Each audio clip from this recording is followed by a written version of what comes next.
It's one small step for man, one giant leap for mankind.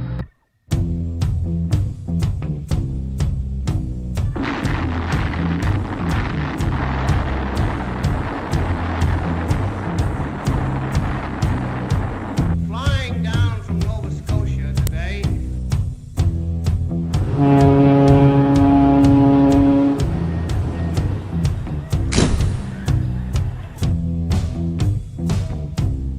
This nation was founded by men of many nations and backgrounds. I have a dream that all men are created equal.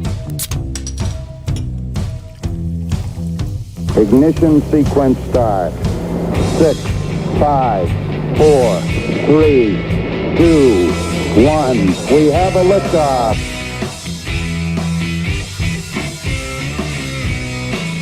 What's up, Doom Nation? And we are back. As always, it's Skaggs and your captain, and you're listening to the Two Doom Men podcast. And Happy New Year, everybody. How you been, Skaggs? I haven't seen you in a while. I know it's been a minute. Happy New Year to you. Yes, I've been spending it with the Omicron virus. Mhm. How was your New Year party and everything like that? It was entertaining, all these vaccinated people and no masks and just a big party.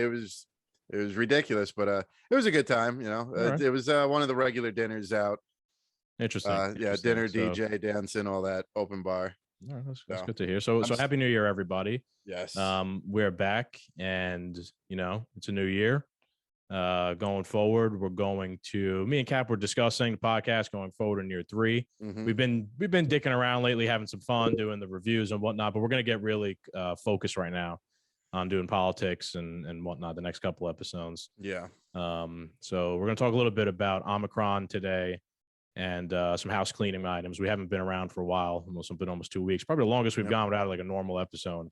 Well, we dropped Wow. we dropped the whole Christmas episode, like the week of Christmas. We dropped like 3 episodes, and then we kind of just took off for the new year, Yeah. and everything fell apart for Yeah, I you. know. Yeah. Yeah, we'll get into that definitely. So the first question I wanted to ask you, because it was New Year's Eve and you did go to an event in New York City Mhm. for New Year's Eve. Were they checking vaccine cards, or I will plead how did you the get in? fifth. I will plead the fifth. We're not going to say where you went or what you did. I'm just wondering. Yeah, I got in. Yeah, Okay. All I right. just showed him a piece of paper with my name on it. Oh, okay. I see. Okay. Interesting. All right. I was just asking because we had a couple episodes ago given some of the Bronx businesses on Arthur Avenue a hard Yeah. time. So, being a Bronx kid, I'm wondering what's going on over there in the city and how they doing. So, I get it. You don't need to say anything else. It was so ridiculous. It was like, I'm not. No So worry. you went with the winter contingency plan in order Yeah. to get in. Fair enough. So let's talk about Omicron, man, because we haven't really spoken about it at all on the podcast. Or as And- I refer to it as the common cold. Yeah. And so my entire New Year's weekend was pretty much ruined by Omicron. My wife tested positive for COVID, and I had to go through the whole quarantine and whatnot. We also have a baby, so we're trying to be super precautious around that for it is what it is. Even if it's a infinitesimally small risk to a child, you take what precautions you get. But it was interesting in general because, man, the world has just gone completely mad. Around Omicron. I mean, what we're going to talk about today, what you had me listen to, what we're going to be referencing to. I don't even know how I could tiptoe around any of this anymore on YouTube or on this channel. The world has really lost its mind. That video you posted yesterday of 100-car line of just people waiting to get tested.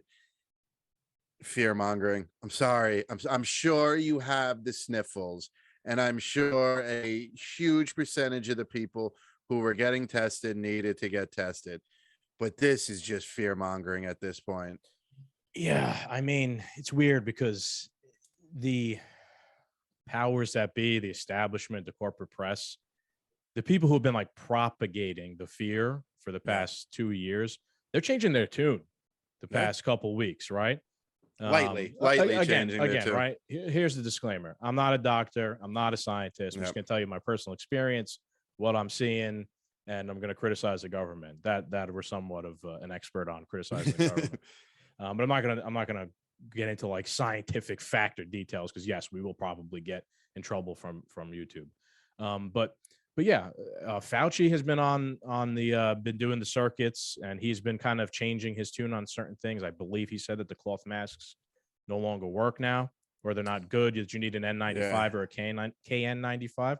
That's something that we've been saying for 2 years, that the cloth masks don't work. Maybe not so much on the podcast, but I've been saying that in private to a lot of people. I always said the whole thing with if masks truly worked, then there would have to be a standard for masks.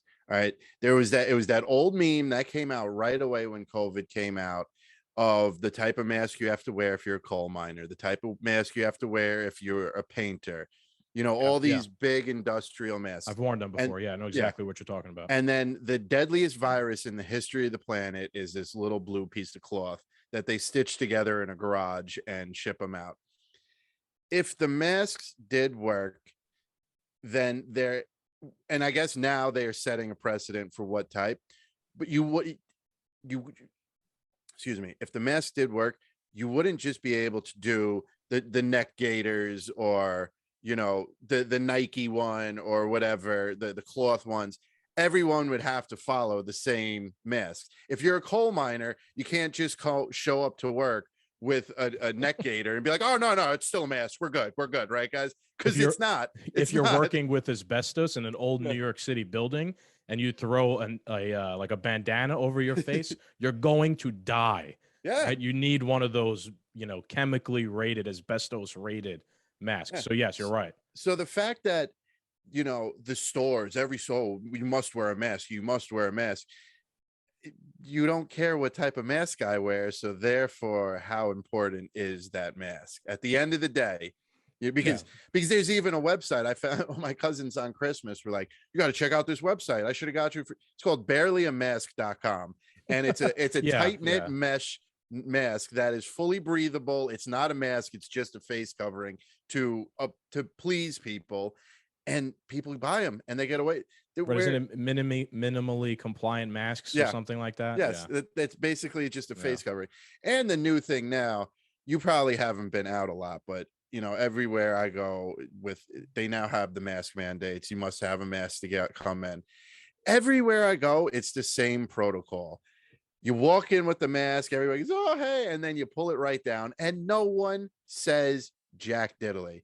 Yeah. I think it's coming to the point though now that things are coming, not that it's coming to an end, but we're heading in the right end game direction almost, because people are tired of this shit. I think so. I think the narrative's completely falling apart. Oh, they're starting to admit it themselves, although they're pretending like they knew all along, or they were making the right calls all along. We're going back to Fauci here, right? What he was saying now, what I believe her name is Lena Wen. She's like the CNN COVID Nazi who wants to make the one who just loves him. Even she's admitting, and these are things that we had been saying in other podcasts. People who've been banned, been quoted as misinformation. They're actually literally killing people by telling you this stuff.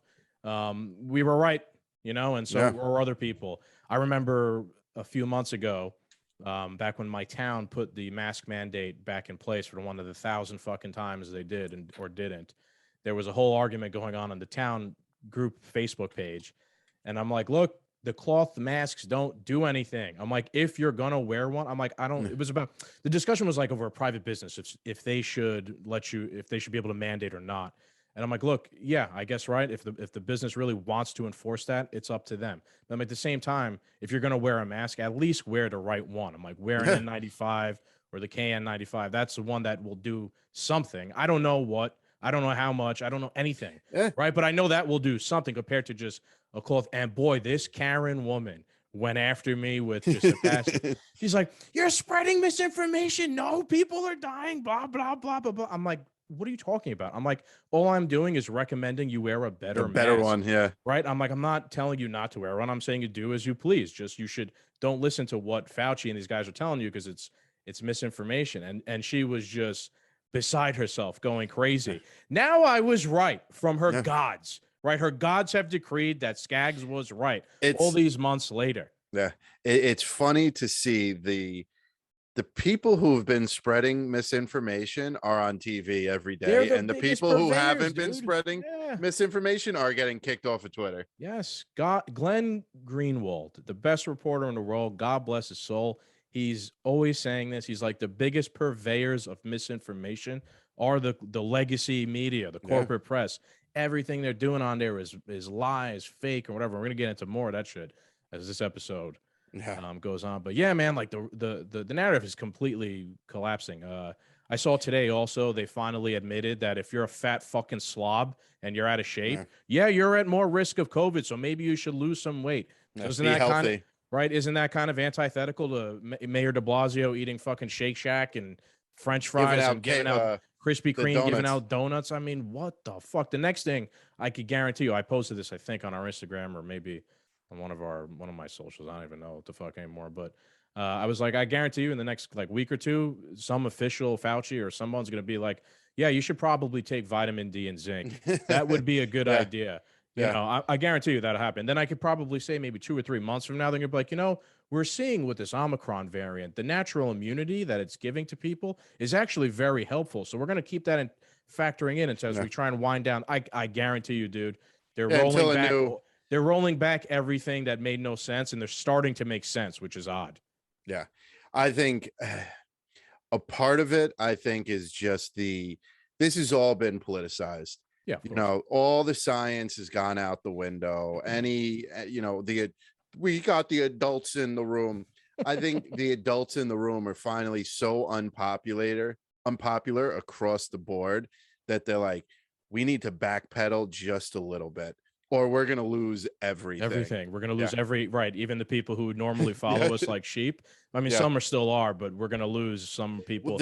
Some people are starting to question, I'm noticing. So, some of the changes the CDC made lately really woke a lot of people up.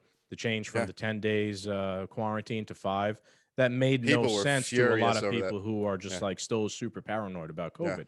So I tried to use that as an opportunity to red pill some of these people and be like, you see, a lot of what they have been doing is not based in science. I've been trying to tell you that for 2 years, but you're just so paranoid. You're falling under this state of, hypnosis, as we're going to talk about in a little bit, that you don't want to see it. But now, because the powers that be that you've chosen as your God for this new religion did something that you don't like, now all of a sudden you're like, huh? Yeah. What? This doesn't make any sense. How many times over the past did the CDC end up agreeing with something that we said, and it's automatically like thrown out? They're like, oh, children don't need boosters. And this administration is just like, no, we got to give the children boosters. Yeah, we choose that one. The more boosters one. Right. You know what it is? These organizations, even the establishment, the government, they're made up of individuals at the end of the day. And, for the most part, they really subscribe to a group think. But to some extent, there are people that have resigned in like the CDC and the FDA over certain things. So there's definitely been some people here and there that don't agree. And we're going to get into more of that. Amazingly, at the CDC and the WHO and in the White House under this particular administration, there's no vaccine mandates. You want to work in Burger King? You want to fly overseas and protect the country? You got to get vaccinated. Yeah, I think they were. But if you want to work for Joe Biden in the White House, you don't need to be vaccinated. Yeah, that was his Pfizer, Moderna. You don't need to be. Imagine that. You could be an employee at Pfizer and they're not going to force you to vaccinate. Yeah, and then you have you as the common average Joe individual, you have no recourse in case, God forbid, very unlikely. I don't know. I'm not a doctor. Something goes wrong. If you take the jab, you have no recourse. You can't do anything about it. You're kind of just SOL. Yeah. So, man, before we get into Dr. Robert Mallone, who we're going to obviously talk about in his interview on Rogan, let's talk about what I saw the other day and what people have been posting all over the place. Those long lines of cars of people trying to get the COVID rapid test. And you could go down your rabbit hole conspiracy theory about this, but I'll start from my point of view first. This began, I think, 2 weeks ago when President Biden announced, he made that big announcement that, no, not that. This is after that. He made the big announcement that he was purchasing a couple 100 million rapid tests to give out to everybody for free, because of the Omicron, surge here or whatever. And so all these lines you're seeing on social media, people taking videos, one that I posted myself, those are the giveaways of these free rapid tests. And I just want to make the point here, right? Is there's a shortage, without a doubt, of COVID tests. Again, I had someone have COVID in my house. I have a baby. So I'm trying to do a responsible thing. I'm like, let me go get a test because I'm now taking care of the baby basically full time while this is going on. I want to make sure I don't have COVID so that I don't give it to the baby. There are no tests anywhere to be had. To get an appointment at a place is almost impossible. There are none on the shelves in like the supermarket. You could order them on Amazon, but it's a couple weeks wait. So the only way to really get them was, unfortunately, to go to daddy government and get your hand out at the bread line, right? And I'm not gonna, I had to go do it, right? Because I got a kid. So I had to go and wait on the line, and I did. But the thing is here, right? They created the shortage. Yeah. Right. And because they created the demand. Why? Because they bought all the tests. Right. I'm sure there was a stockpile or whatever. The one I have, it's not like it says United States federal government COVID rapid test. It was some brand name, pharmaceutical company rapid test. Right. So the government bought all them, and then they have to go through their process of like each state gets this. Then we have to figure this out. And it has to go to the state, and then the state has to give it to the town. I'll just tell you from Connecticut, the state of Connecticut was given this many tests. Then the state gave so many to the towns, and then the towns were responsible for scheduling the distribution. How complicated is this getting already in terms of just distributing an item?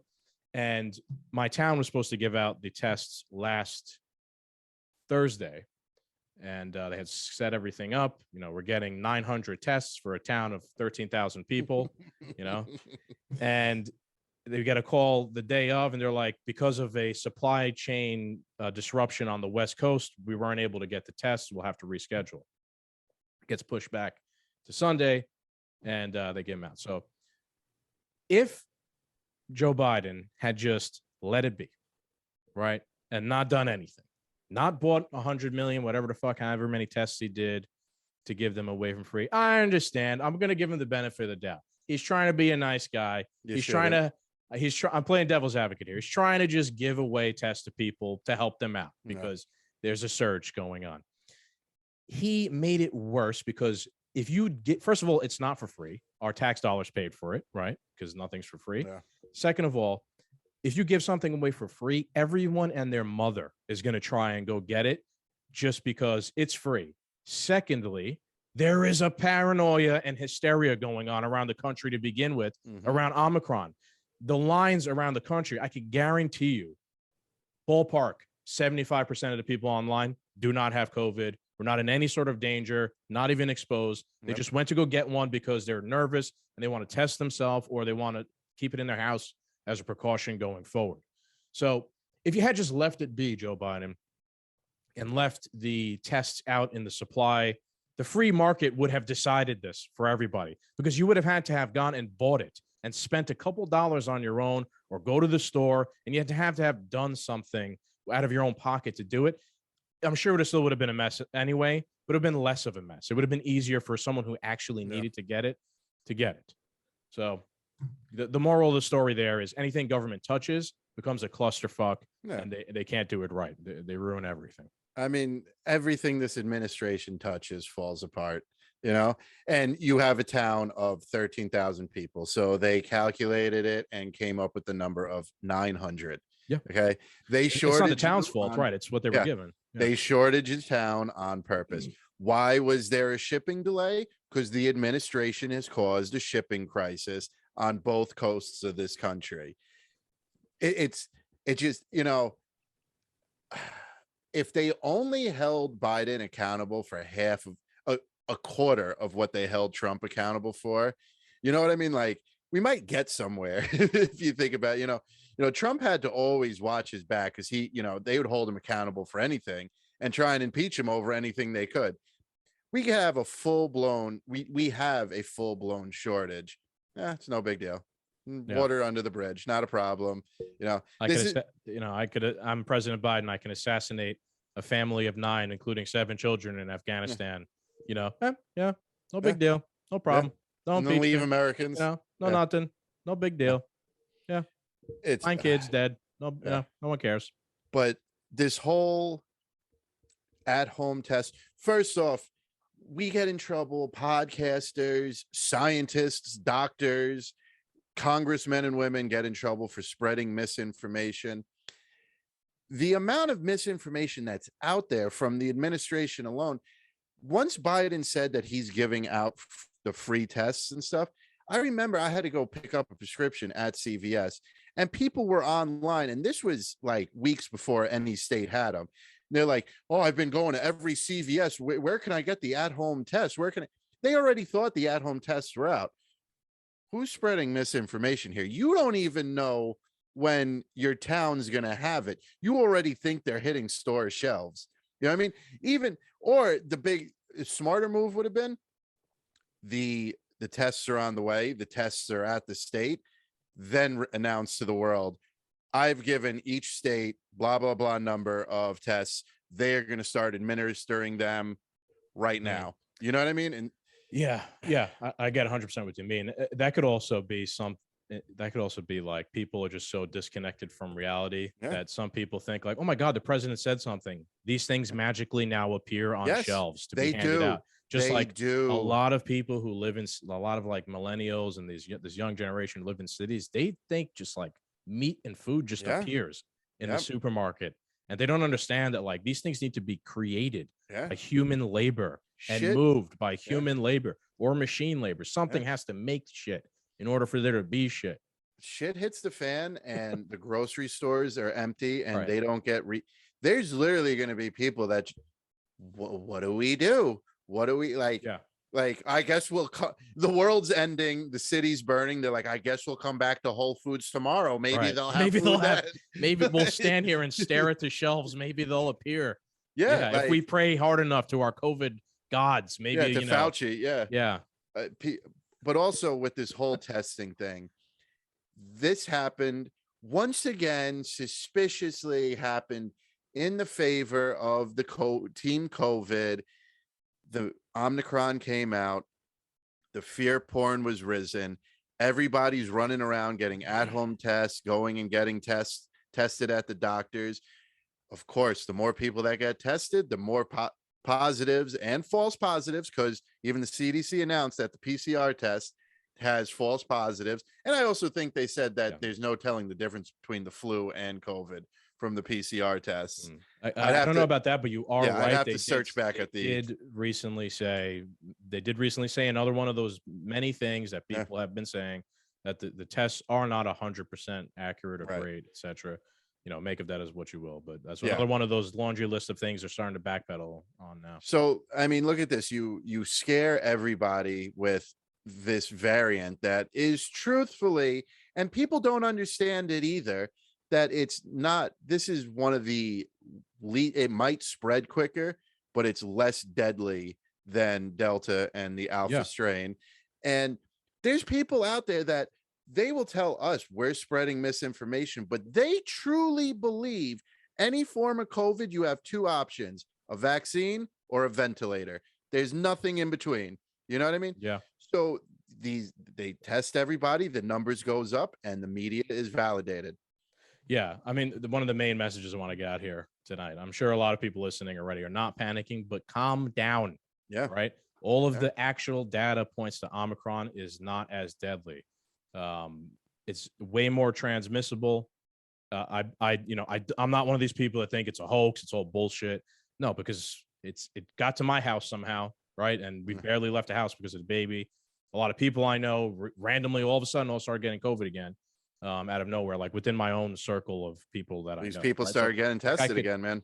Yeah, but at the same time, like I could see it in our group of friends, right? Like people just got sick, or like a surge happened within our group of friends, right? It's out of the ordinary. Yeah. So I'm not trying to say the whole thing is bullshit. It's not. At the same time, it was just a cold, right? Yeah. And I'm not even saying that it's not COVID. It is, but it seems to be a common cold version. Yeah. The one I dealt with here at home, it wasn't me, but it seemed like it was basically just a common cold. Yeah.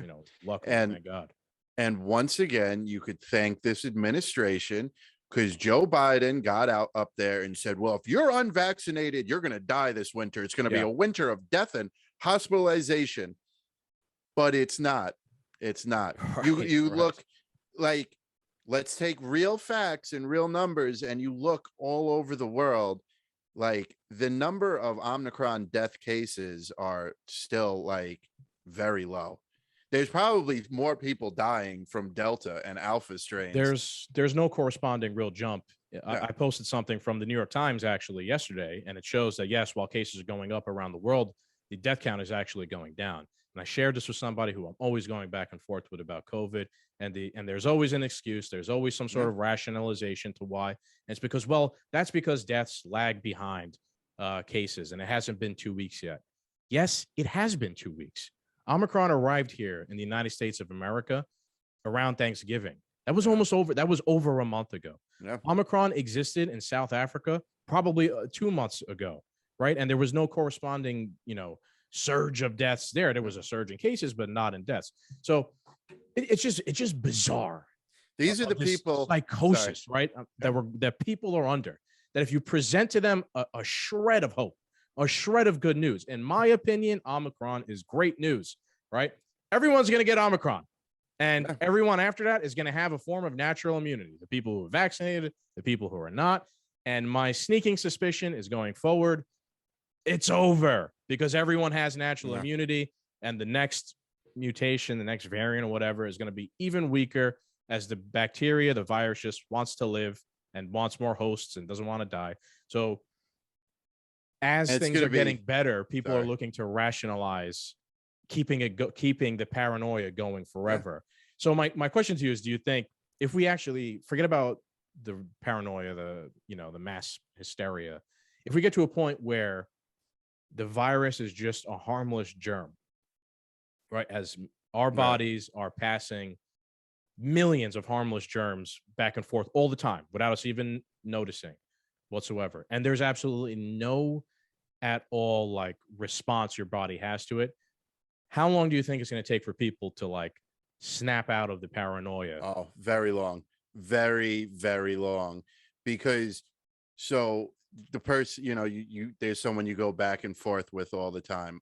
These are the people who think they're fighting for things to get back to normal. Remember how we always used to talk about like, well, if we wear masks, we'll get back to normal. If you get vaccinated, we'll get back to normal. But meanwhile, they're only fighting for things to stay exactly the same. Yeah. And the paranoia, they're in love with this lifestyle now. They're in love with it. I think subconsciously too. I don't think they, what I mean? Like, I think, I agree with you. You're right. But I don't think they realize it. Oh, probably not. They're definitely brainwashed to an extent. And this new life is the new normal for them. And that's what they want. So I think it's going to be a very long time because New Zealand and Australia both said, we don't care if there's 90. This was a while back too. This was before Omicron. We don't care if there's 98% vaccination. We don't care if there's 0 cases a day. You're still going to have to listen to our mandates, and there's still going to be emergency powers in order. So even if like this is the end of the road, some places their government is not going to let them go back to normal. It's, welcome to Auschwitz. Yeah. Yeah, no, you're right. Right. They've been so brazen. They've just come out and flat said it in those places you mentioned. I mean, I knew somebody who went to Ireland over the summer, and they have a huge vaccination rate, 90+%. No stores are lifting mask mandates. They're still making you so they have no intention of changing anything. So even if this is the end game, I think there's going to I think that's where the real fight's going to begin, because people are going to be like, okay, so why are we still doing this now? But also I would be suspicious, but I wouldn't be surprised if the next variant for some odd reason mutates to be stronger. Wouldn't that be weird if the first time in the history of viruses that the mutant became strong? You're going deep down the rabbit hole. I don't buy. I don't have any information on that, but I just don't buy it because I understand that's not how they work. I get as far as I know. as And far as from respiratory viruses work. from what we have learned as not being doctors and not being scientists and doing our research, that as time goes on, these variants get weaker and weaker and weaker. But what I'm saying is, like, how perfect was COVID to happen right before the election? How perfect was it to ruin Trump's economy, ruin Trump's image, get mail-in vote, all these wins for the Democrats to just set everything up right? That's the big conspiracy of it all. But like, wouldn't it be strange if everybody's like, oh, we're gonna get our freedom back, here's the new variant, it's somehow stronger, oh my god? I wouldn't be surprised. But do you think maybe the reason why they're starting to change their tune and roll back some of these things they've said is because now they're getting concerned that people are starting to see through the shit, and if they don't get ahead of that and change their tune, they will. Like you're saying that the big conspiracy theory, I guess you could say, is this was an attempt to make Trump and whoever lose, right? So now, if you've been exposed somewhat as just this whole thing being complete bullshit, you gotta, and now like you realize, oh man, we've kind of been exposed here to people who were completely buying into this before. If we don't get ahead of that and do something, boy, we're gonna lose control of everything going forward. I think they're just buying their time. I think that's why they're backpedaling a little bit, so they could buy their time and like readjust, because we know the establishment is tone deaf. Just look, they forced Kamala Harris down her throat. Yes, but boy, if they smell a complete loss of control, they might listen slightly. Yeah, but they might go ahead. I'm sorry. All the power that these blue states, these tyrannical governors and mayors and stuff. I mean, Eric Adams, the first thing he did was extend the emergency powers. Hey, like, what a surprise! I mean, don't get me wrong. If I was in his seat and I'm the new king of New York, you got to go pay homage to the crime lord of New York. Yeah, I would expand the legislation. And it's not even legislation. The emergency authorization. Yeah, I would expand that to retain all this ridiculous amount of power that I have. Of course you would. If you're in that position, they have gained so much power. I don't think they're going to give it up because they're losing. You know what I mean? Like, they've been losing the narrative. Like, I think I think they're trying to. I think they're losing the narrative. They're trying to regain control of the narrative by changing their tune on things, right? Because then they could retcon things and be like, well, no, we never said that. We've all along we've been we've been skeptical. We've been trying to tell I don't know. But I think that's when there's nothing that will ever regain my confidence or trust in the government. So it doesn't even matter to me personally. I'm just trying to make the point of, I think they are trying to grasp at whatever straws they can to get some confidence back in people that they recently lost in the past couple of weeks. Well, that I could see that they're trying to just get confidence from anyone they can. I think though, like, that's when the stick of communism or authoritarian dictatorship is going to come out. It could only go, an authoritarian regime can only push so long until I guess push comes to shove. When forget like when de Blasio said we tried the carrot, now the stick. You know what I mean? I think like once the narrative really starts to lose and no one has confidence, that's when we're going to see the stick come out, and that's when authoritarians fall, because they got no other option left. Yeah, that could also be when the whole thing just completely falls apart. A lot of people have been making, I think we've made it, Dave Smith's made it, the comparison to the Soviet Union. Yeah. Boy, I mean, they just pressed their luck for so many years. At the end, in the late 80s, people were just like, we just don't believe you anymore. Go away. And they just went away because no one believed it anymore. And things only have as much power as people believe in them, right? So if no one believes in it, it just vanishes. And that's exactly what happened to the Soviet Union. Overnight. One day it was the Soviet Union. The next day it was not anything anymore. It was gone. They took down the flag on the building. So that should give people a little, a little hope. It's not impossible. And it was peaceful. Soviet Union just went away without any war or anything like that. So that all that stuff that we were talking about, like the lines of cars and whatever, that is something that we've been talking about. This is like a new buzzword, I guess you could say, right? The psychosis. Mass formation psychosis that Dr. Robert Mallone and Dr. Peter McCullough both referenced. and other scientists and whatever researchers have been looking into this sort of behavior by humans. So all those things are kind of examples of this stuff. And if you didn't watch it, I suggest you do. It's an interview on the Joe Rogan podcast. You could probably maybe find it on YouTube if you go to our friend Alan Jacoby. He's constantly posting it up on. Yeah. He downloaded the entire episode. And is constantly posting it up on YouTube, just trolling them, trying to get the episode up there. So Dr. Robert Mallone, he is one of the original founders of the mRNA vaccine. He's been banned on Twitter. He's been banned on LinkedIn, ostracized from the scientific community for having a critical opinion of what's going on.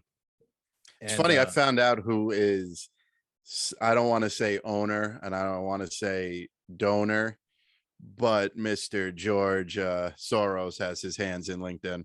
Found out. Yeah. That doesn't surprise me. These guys have their claws and everything. Claws and everything. So Dr. Maloney went on Rogan, and boy, I mean, I'm not going to get into the weeds about the vaccine and science because I'm not a scientist. I'm just going to say it was something to watch, definitely. Yeah. And I really want to focus on like the mass formation psychosis, right? Because again, this person that I go back and forth with all the time on COVID stuff, and I don't, I love this person to death. They're a great person, genuine and whatnot. I took this episode and shared it to them. And I'm like, hey, look, this doctor, he's one of the founding, people who invented the mRNA vaccine. You should check it out. That's it. That's all I said. And the immediate response was, do you ever listen to any doctors or people that are pro-vaccine or anything like that? I'm like, yeah. I'm like, I don't even know what this guy's position is yet. I'm just sharing with you another doctor that's like talking about it. Yep. But the mass formation psychosis that he even talks about in the episode was there evident in me sharing the episode of him talking about it to someone else. Anything that could even be perceived as a critical thought is immediately questioned or rejected. I believe this person said, well, when's the last time he actually worked on mRNA vaccines? He invented the fucking thing. What does it matter? When's the last time he worked on it? He's knowledgeable on this. And I'm sorry to harp on that person if they're listening or not, whatever, but it's not just them, because that excuse is used throughout discourse, right? We've been told me and you can't talk about this stuff because we're not scientists. Yep. Okay. Here's a scientist. Here's the guy who invented the dang thing. No, not that guy. He can't talk about it either. Who can talk about it? Who? It's funny. Who decides? So, a doctor actually told me, we were talking about something, and he was like, so there was a priest and there was a flood, right? And the flood's rising up and he's on the roof of the church. And well, first, the military comes in and they're like, we're evacuating the town. Come with us. And he's like, no. God will save me. God will save me. Now the flood comes in. He's up on a roof. A boat comes by. Come on, Father, we're going to save you. We're going to save you. He goes, no. God will send me, God will save me. He's going to send me something. Then the water's getting higher. He's all the way on the top of the church, and a helicopter comes by, and they say, Father, come on, get on the helicopter. We're going to save you. No. God's going to save me. God's going to save me. The priest dies. He shows up at the gates of heaven. And he goes, God, why didn't you send me anything? I sent you the military. I sent you a boat. I sent you the helicopter. What bigger sign did you need for me to send you? People they want signs from God, from whatever their being is, but then they get a sign and they reject it. No, not that sign. No. Show me a doctor who is going to prove that the vaccine doesn't work. This one does. No, not that one. I need another one. Look, I mean, that's almost human nature, bro. I'm not a very religious person, but boy, you could say that even happened to Jesus Christ himself, right? Look, I don't know, when he was around back in the day, a lot of people were looking for the Messiah, right? The Jewish religion were looking for the guy to come and be the Messiah. The guy comes along. A lot of people are like, hey, that's the guy. And you know what they did? They killed him. Yeah. Right.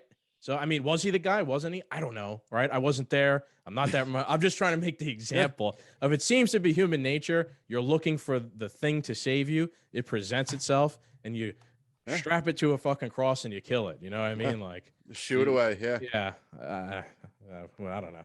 I don't want to get too deep into religion there, but no, it's fine. Yeah, it's the psychosis. They just and I always say these are the people that'll sit there and tell you to your face that they're fighting to get back to normal. You're not. Yeah, they don't want it. Yeah. If you really wanted to get back to normal, okay, let's listen to this doctor. Don't you ever listen to doctors that are pro-vaccine. All the doctors are pro-vaccine. All the hospitals are pro-vaccine. You know what I'm saying? Like there's, people don't like to use Gab because it's an echo chamber. Well, guess what? When you only talk to doctors who are pro-vaccine, it's an echo chamber. Yeah. It's I call it pussy ear syndrome. The one people, especially Americans, once they hear something they don't like, they can't consume it. Trump, too aggressive and abrasive. Who's the psychopath that's always yelling? Alex Jones, too abrasive. How many times has Alex Jones been correct? I'm not saying he's correct 100% of the time. The more the time goes on, the more he's right. Yeah. Okay, but he screams and he uses bad words and he's abrasive. So I can't consume it. My ears, they just, and that you bring it into another aspect. Here's a doctor that's going to say something. How do these people accept bad news? You know what I mean? Like, oh, I'm sorry you got cancer. No, I need a new doctor who's anti-cancer. I don't know, dude. How do they accept? That's a great question. How do they accept bad news? Because they can't accept good news. Yeah. Right. Every time I try and present someone with some good news about COVID, they've rejected and looked to rationalize how it's not good news. Yeah. So, I think if they're presented with bad news, they feel rewarded and they feel good about it. Maybe, their punishment gets to continue. Like they're glutton for punishment. Yeah. For some, I'll let you continue down the path you were after this point. For some reason, for some odd reason, I've used this term before. These people have just become overly dedicated and faithful to the stupidity. They've made, a hard thing to do is swallow your pride and admit you're wrong. I don't find it that difficult. I'll admit when I'm wrong. I've been on this show in front of people and admit that I'm wrong, whatever. But there is this large group of people who bought into this from the start, and they're not selling their investment. It doesn't matter how much the stock dips, what other stocks are better. They're going to ride this till the wheels fall off and go down in flame for no reason, for no other reason than they're just in it too deep and they can't turn back now. Well, yeah. Well, the reason here, which I want to get into now, is mass formation psychosis, which Dr. Mallone was talking about, right? And in the Rogan episode, he was talking about how they were studying in Germany, how this happened in Germany in the 30s, right, with the Nazis and Hitler. How you had like a really smart, educated population in Germany. How did they go so far off the deep end, right? It's because of mass formation psychosis. They had a series of events which led to the population being like separated and angry, and a lot of things were just not going right for them. And a single person or event was presented that could give them the answer or give them the, could fix all their problems. That person was Hitler, right? If you, and the way he was explaining it is like, it's like a hypnotist could come in front of you and be like, look, this is what will fix it. This is what it is. I could fix it. And everybody focuses on that one issue.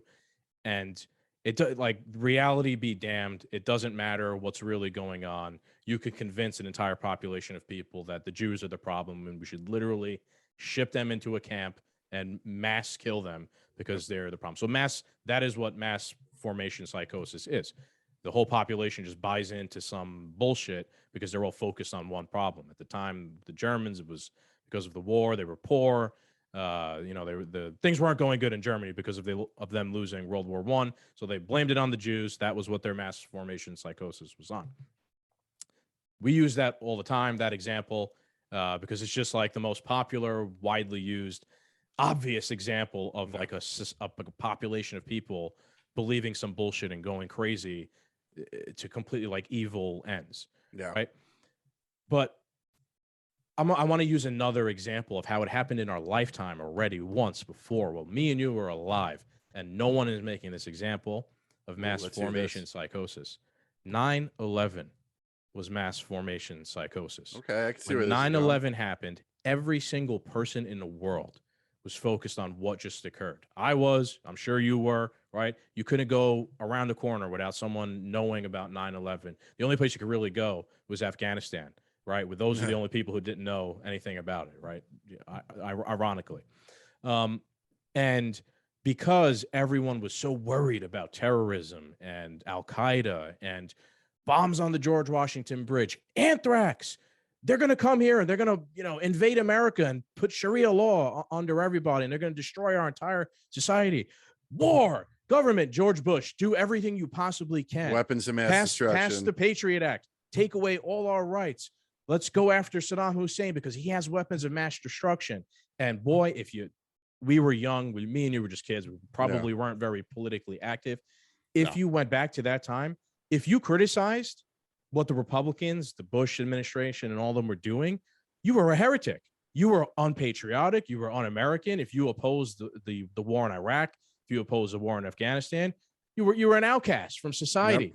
Very similarly to now how, if God forbid you have a critical thought over COVID or vaccinations, you're outcast. You're banned. There was no Twitter and whatnot at the time. But I guarantee you, after 9/11, if there was a Twitter, if there was a Facebook, and you said, hey, this ain't adding up, right? Why did maybe we should listen to Osama bin Laden? Like, what's his beef? He'd be fucking banned probably, right? If you question that time, because that was what people were under, mass formation psychosis of this.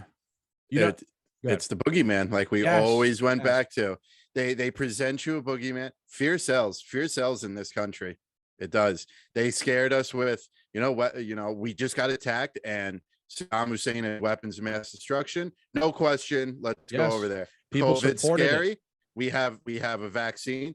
And, like you said with the hypnotist, they're only waving just the vaccine in your face. It's just the one option. People literally believe that if you brush up against an unvaccinated person, give an unvaccinated person a handshake, you're going right to the ventilator. Yeah. Yep. And back then, after 9/11, the answer was the government. We need to fight war. We need to pass more laws. We need to control the financial institutions, right? To limit financial transactions for people. And dude, people were under literal psychosis back then. I remember the way people treated like Muslim people, thinking everybody was a terrorist. And I don't know if you remember, there was a mosque that they were going to build near, like in Lower Manhattan somewhere, and it was like a few blocks away from the World Trade Center. In 2005. This is like 4 or 5 years after 9/11, and people freaked the fuck out, and they didn't let it be built. Imagine that? Imagine that happening today. Right. You see how far things have changed, but that was the form of psychosis everybody was under then. People thought that it was going to be some sort of terrorist fucking, place or training center or whatever. It was a fucking mosque, a religious place of worship.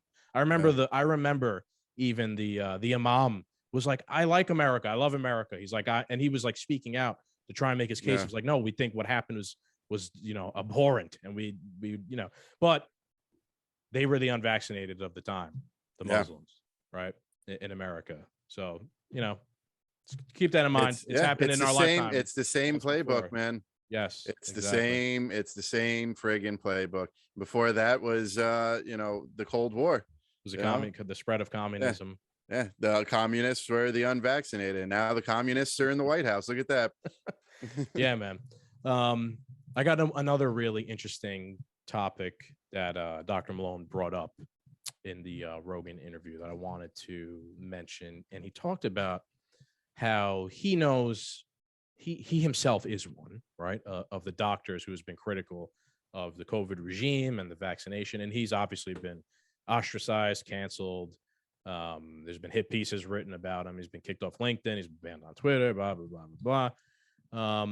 And he mentioned that certain doctors and pediatricians, their licenses are being threatened Yep. if they speak out against the vaccine, specifically pediatricians.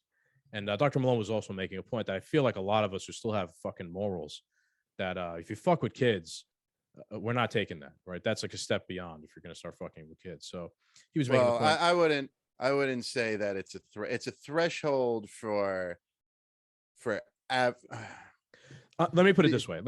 Right? Like, I'm willing to, all the shit that I just went through the past week. Yeah. I was only willing to do because of my kid. Right.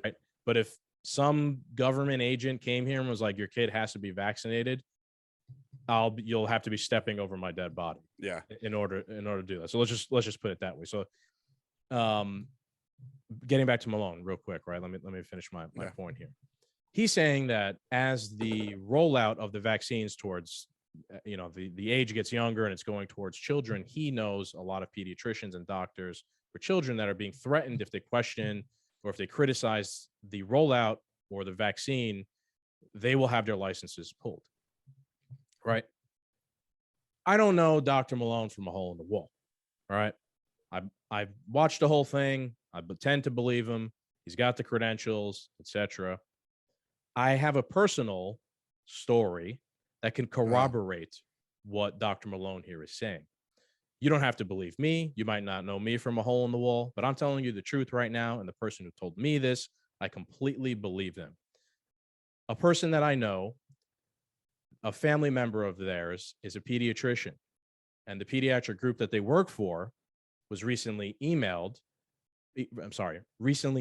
all the pediatricians the exact thing that Dr. Robert Mallone said on the Joe Rogan podcast, that if you speak out or if you criticize or if you're publicly critical about the vaccine, you are going to lose your license to practice medicine. So I'm leaving this vague because I don't want that person getting in trouble or anything. I trust the person. They're not making it up. They wouldn't just come to me and say the shit for no reason. So I can personally corroborate what Dr. Malone said on the JRE, that is happening. It goes beyond just Twitter and social media. It goes to real life. And if you're a doctor and you have a dissenting opinion or thought, I'm sorry, I don't even mean to say opinion. You're a fucking doctor. You might have a dissenting scientific fact, right? You'll lose your license. And now let's take that back to what we said earlier. Oh, don't you listen to any doctors who are pro-vaccine? Well, guess what? If they're not pro-vaccine, they're gonna lose their medical license. They're not a doctor anymore. Yeah, you're not a doctor anymore. Isn't that funny how that one works? Yeah. One thing then the rationalization could be, well, they're not a doc. They lost their license, so you shouldn't be listening. Yeah, they're disgraced. You see what I mean? Like, it's circular logic that always justify itself. That's what was interesting about the Malone interview, was when they were talking about who decided what misinformation is and how it should be approached. So they literally left it up to the CDC, and Dr. Fauci are the only people that can speak the truth. They say A, B, and C, and whoever says D, E, and F is spreading misinformation.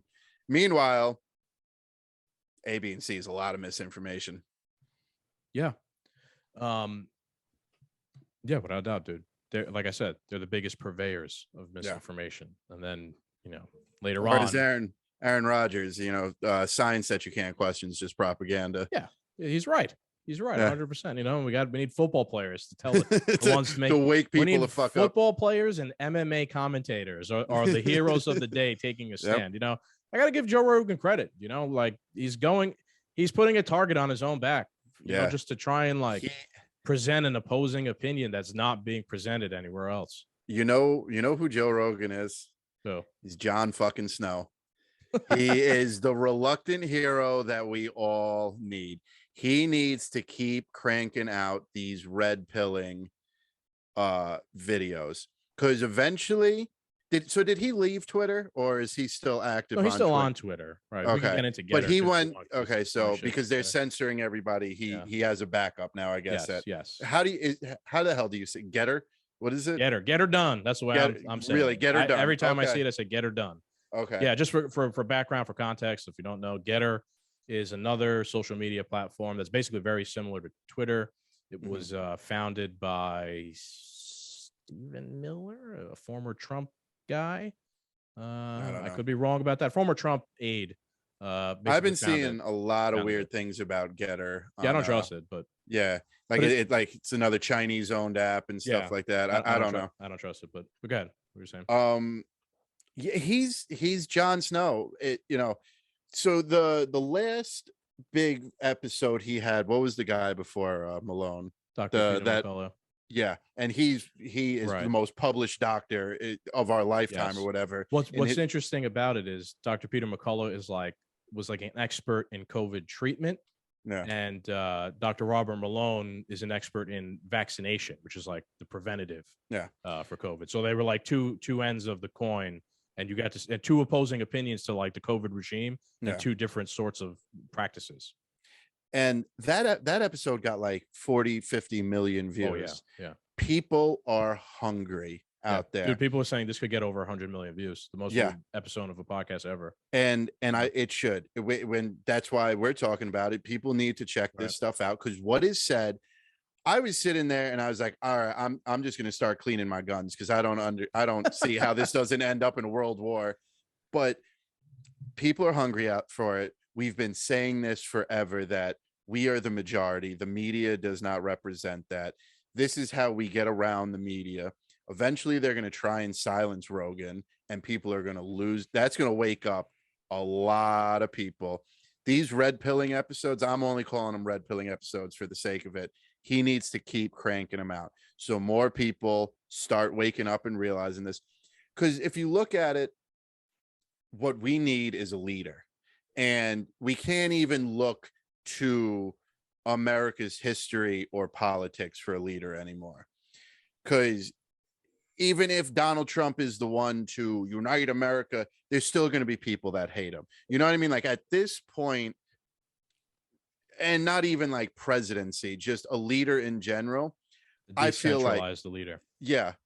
I feel like if there, I don't want to say resistance and YouTube come after us or something like that. Like if there was to be a leader that could unite way more people than ever been before, right now, I say it's him. Yeah, I know. You know? The analogy you made is perfect, because he doesn't want to do it. Exactly. But I think what happened with Joe Rogan, right? Because I watch the show pretty consistently and whatnot. Yeah, you're more of a fan than I am. And he's the guy who got me into podcasting and whatnot. I learned a lot watching his show. But I think what happened is he was always very reluctant to like get involved in this bullshit. And then he got COVID, right? And holy shit, the bullshit campaign around him. Horse dewormer. He took horse dewormer. Horse dewormer. Horse dewormer. Horse dewormer. Horse dewormer. The fact that it was only horse dewormer and not cat dewormer or one of the other things made him critical, right? Yep. Then he had on Dr. Sanjay Gupta from CNN, who was basically the main, news channel that was selling the horse dewormer thing.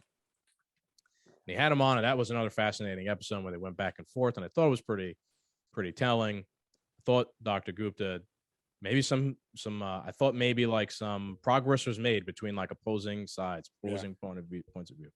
Then he goes on, then Dr. Gupta leaves, goes back on CNN, and they continue, and they treat it as if I went into the lion's den, and how was it? And, he was taking horse deworm, and they like quadrupled down on it again after like, what the fuck? We just all watched it.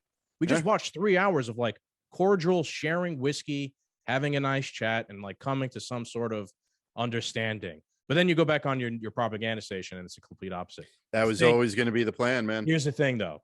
I think that really changed Joe Rogan's mind and made him realize I got to take more of an active role, maybe, because they're coming after me personally. And now, I gotta, I think that was a bit of a red pill moment for himself, maybe. Yeah. Even if he thought he could maybe like sit down with them and rationalize with them, and he did, but then they left and they just kept doing the same thing they were doing anyway. Well, you gotta think though, Joe Rogan lives a completely different life. If you take into the podcast, he's the elitist of the podcast world. Yeah. You know what I mean? Like I wouldn't, and he's had CIA members on, and he's very well connected.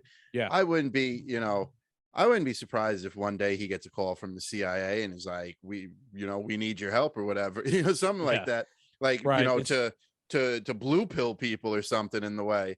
Yes. That's something everybody should always be aware of and be skeptical of, right?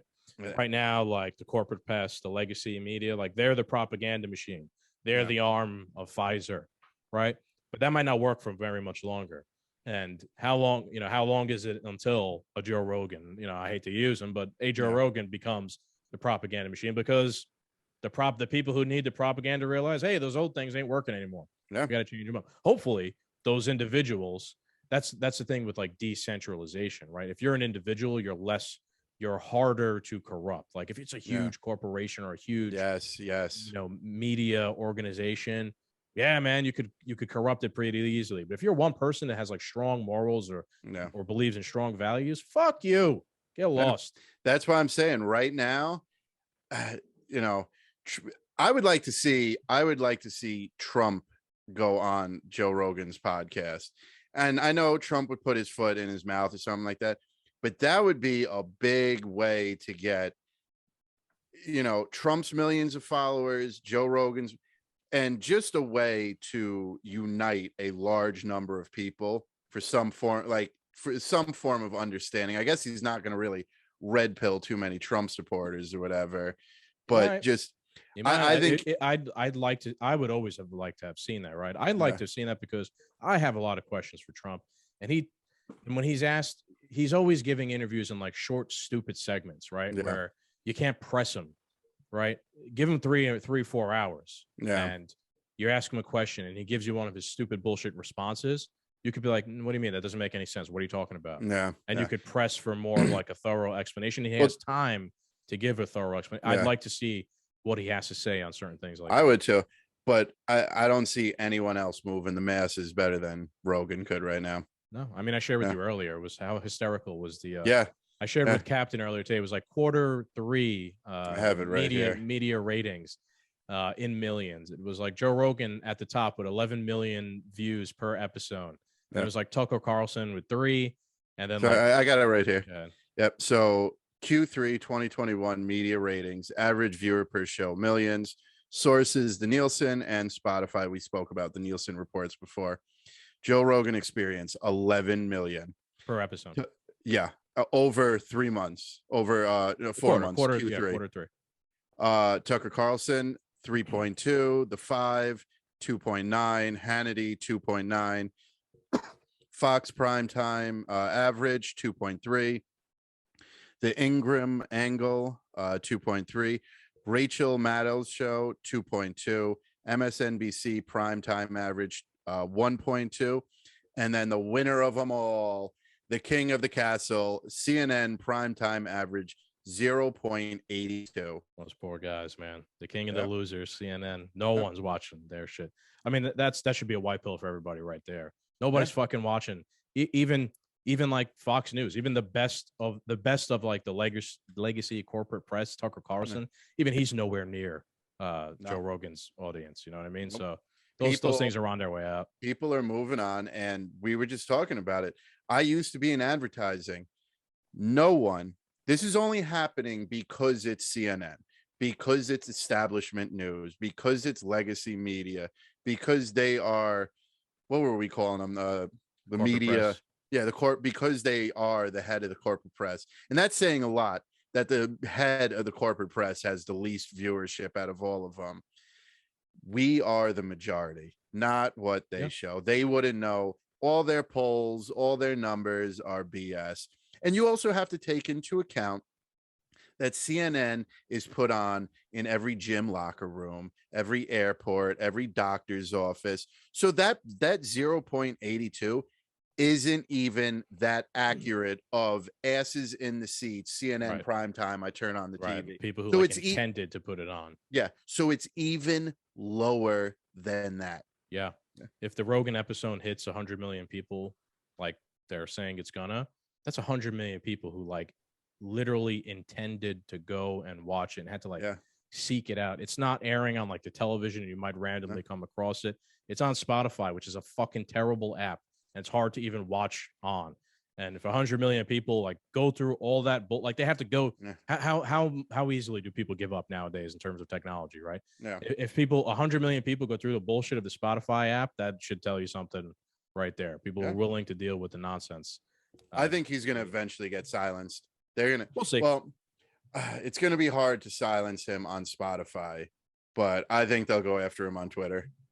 Yeah, but then he's on GETTR, which I wanted to talk about real quick too, because that was interesting. So I made a GETTR. If you want to follow me on there, at Skagz, SCAGZ. I'll post the podcast stuff on there. I don't know how many more fucking social media, apps I could. Trump's coming in February.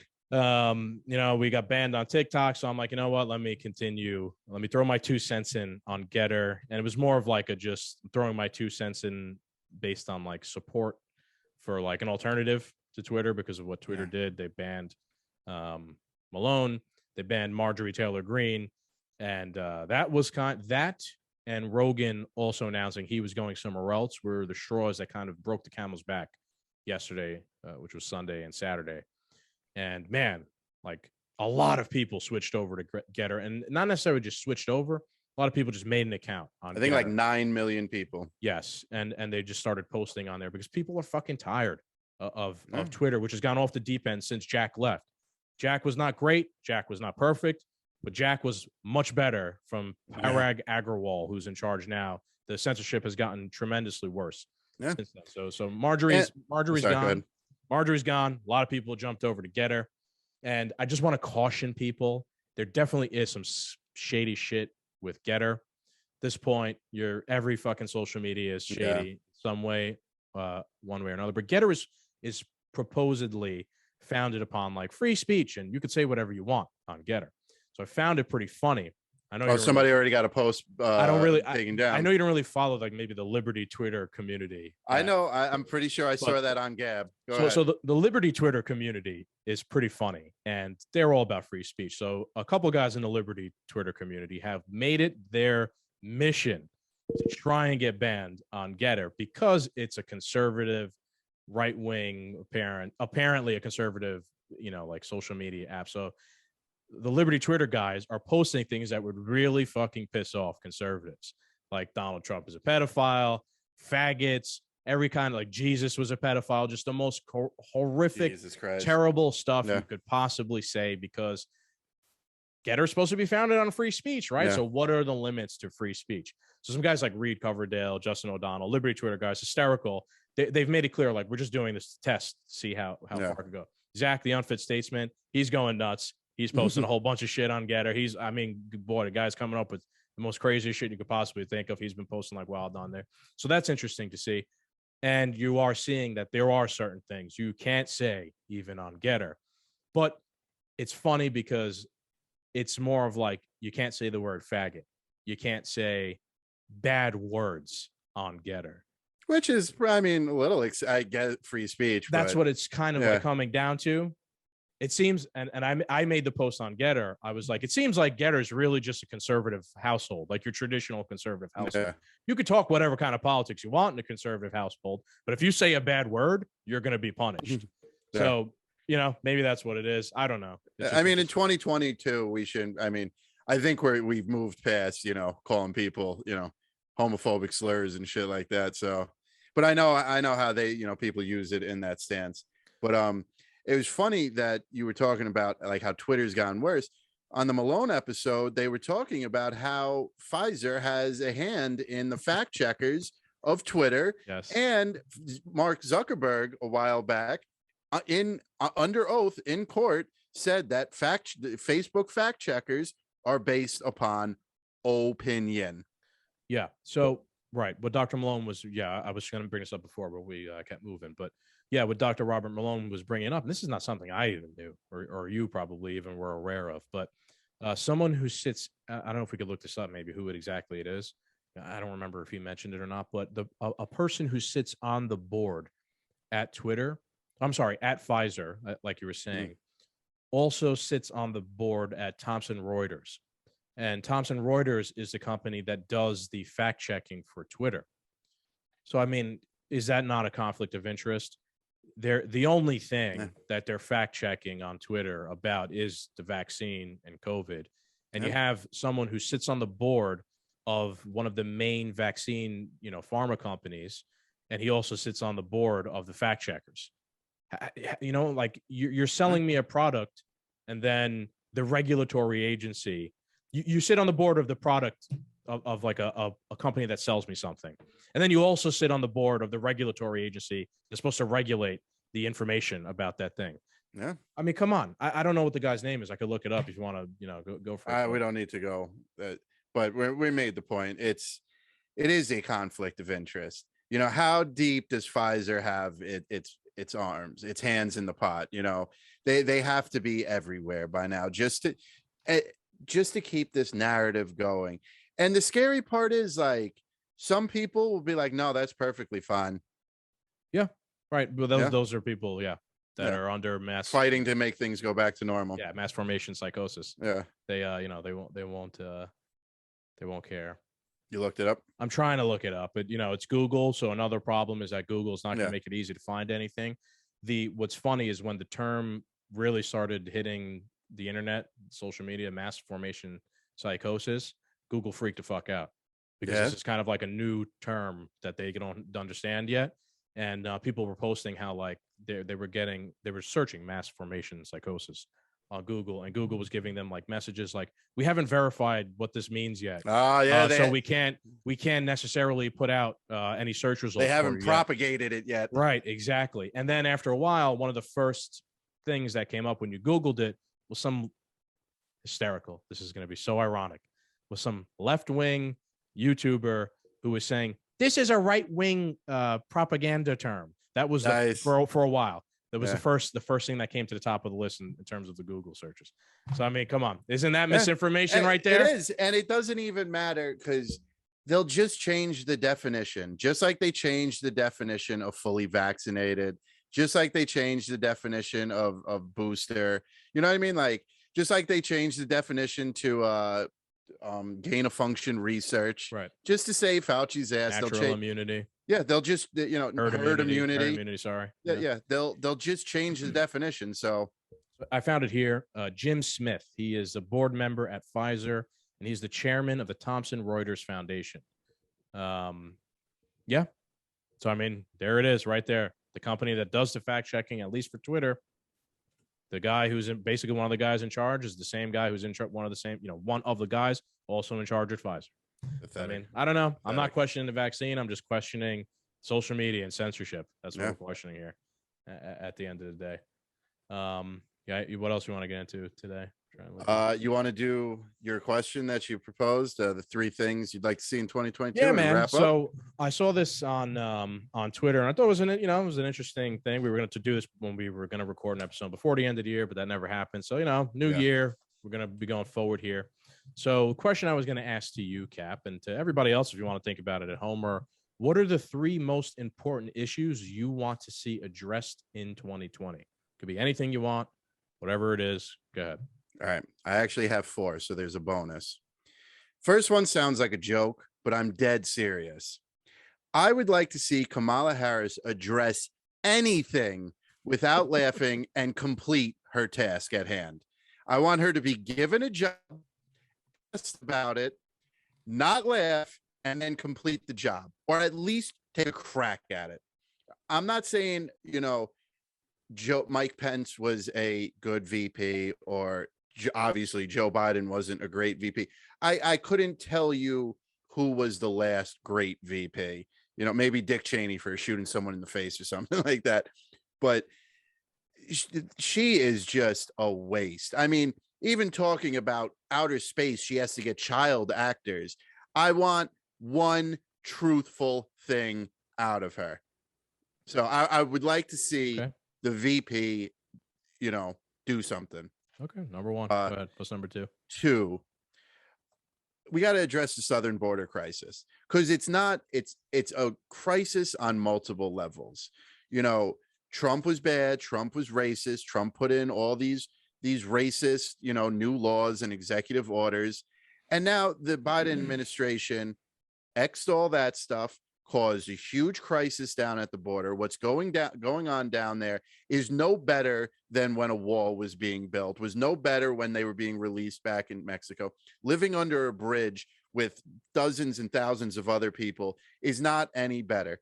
On top of it, they don't need to be vaccinated, or they don't need to be tested. We'll close the borders from from Africa or from anywhere else that's having a big outbreak, but we're going to let illegal immigrants come in, not test them, not vaccinate them, and then give them the right to vote. This is a crisis that has truly gotten out of hand. And the scary part is it's not even on the radar anymore. Greg Abbott isn't even talking about it anymore, which worries me because well, he is. Aren't they building the wall themselves now in Texas down they there? just So, started. Yeah, they just he has a started little doing bit. some He of has a that. little bit. Yeah. So is it that he's not talking about it, or is it that they're not covering it right now because true. there's other things? You know, the eye of Sauron has been fixated elsewhere. Yeah, that's a pretty good way of putting it.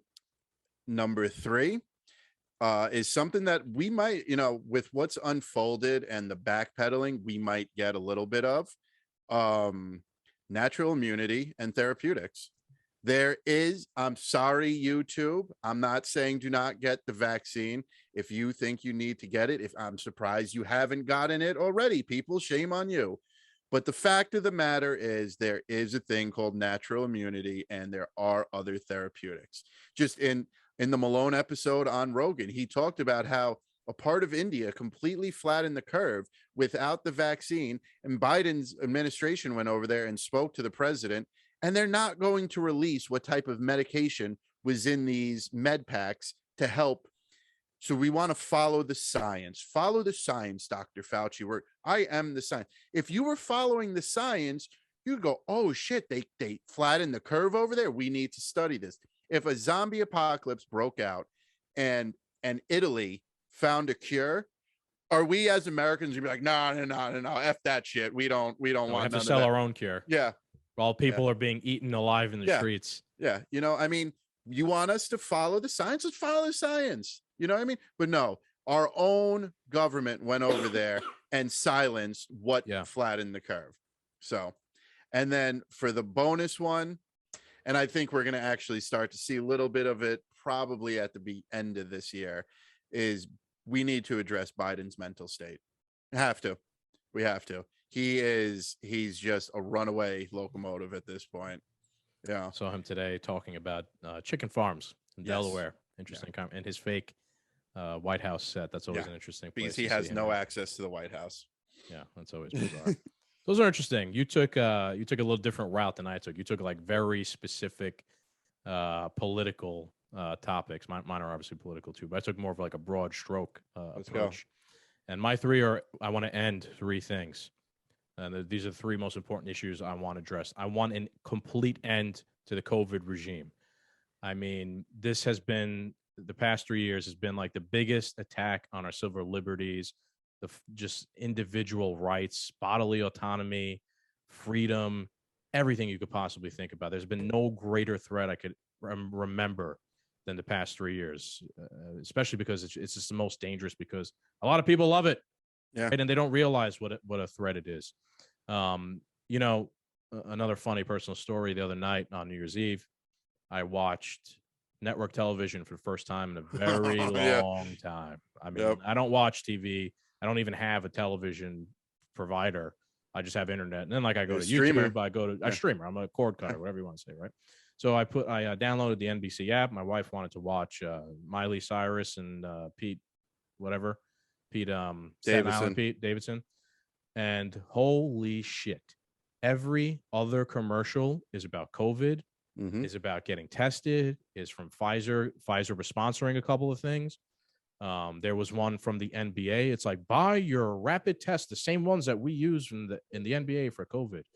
You know, like during the news, they were talking about is Omicron variant. You know, they referenced during Miley and Pete's event, COVID multiple times.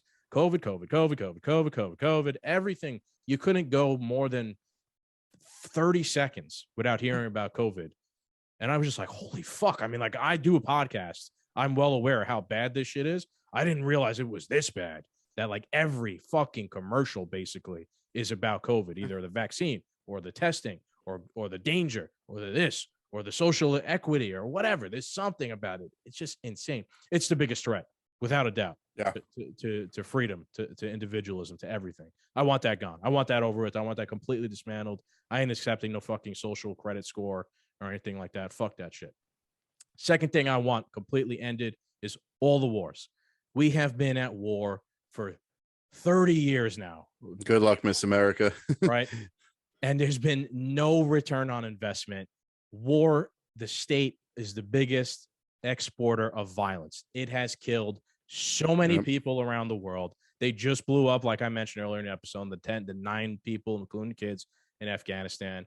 They're supporting a war in Yemen. The Saudi Arabia is just basically committing genocide in Yemen. We're selling Saudi Arabia all the guns, all the weapons for that.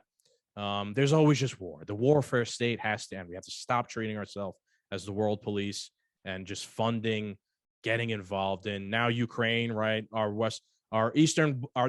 The limit of the eastern frontier of the United States of America is the border of Ukraine and Russia.